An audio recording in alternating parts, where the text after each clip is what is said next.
Sigmund Freud की theory के खिलाफ एक बहुत ही बड़ा क्रिटिसिज्म है कि उनकी थ्योरी साइंटिफिक नहीं है।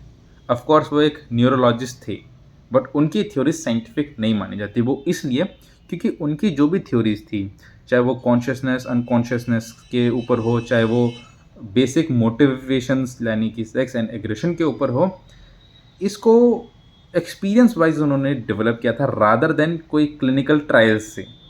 कहने का तात्पर्य ये है कि वो उनके एक्सपीरियंस पे बेस्ड थी रादर देन वो किसी फॉल्सिफाइबल यानी कि उसे गलत साबित या उनको सही साबित किया जा सके।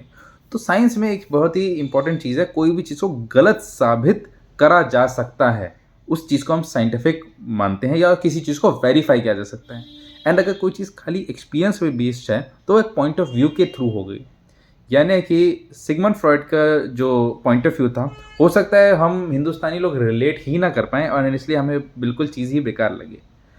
कहने का तात्पर्य ये है कि साइकोलॉजी जैसी फील्ड काफ़ी ज़्यादा एक्सपीरियंस बेस्ड रहती है rather than falsifiable and verifiable claims. यानी कि हो सकता है आपकी किसी चीज़ को साबित ना कर पाए क्योंकि हर किसी का एक्सपीरियंस अलग होने वाला है।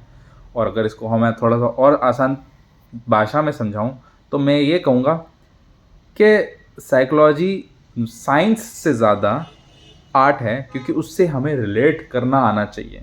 हो सकता है कहीं का सोना आपके लिए पीतल भी ना रहे और कहीं का हो सकता है पीतल किसी के लिए सोना रहे।